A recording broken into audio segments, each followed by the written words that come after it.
Hello everyone, this is Math Connect, and today we will talk about the divisibility rule of 13. Which among these three numbers is or are divisible by 13? If you want to try, please pause the video.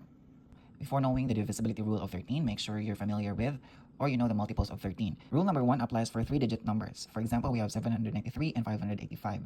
So the first thing you need to do is to separate the first digit from the last two digits. So 7 and 93. Multiply the first digit by 4, which is 28. And then subtract the product to the remaining two digits, so minus 28.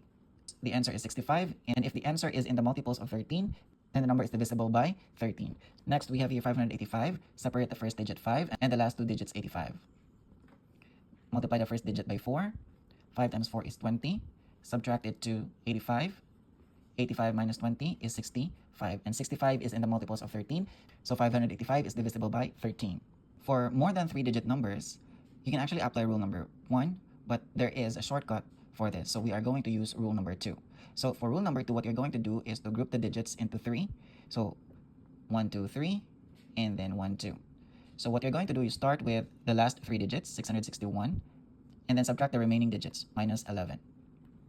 So 1 minus 1 is 0, 6 minus 1 is 5, so we have a number of 650. Next, apply rule number 1, which is to separate the first digit to the last digit. Multiply it by 4. So 6 times 4 is 24. Subtract it to the remaining digits.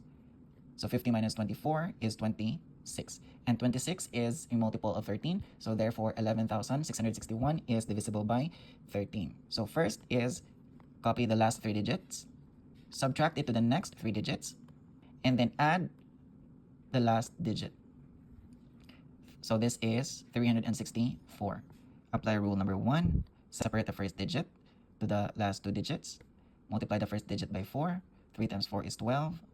And subtract it to the remaining last 2 digits. So this is 52.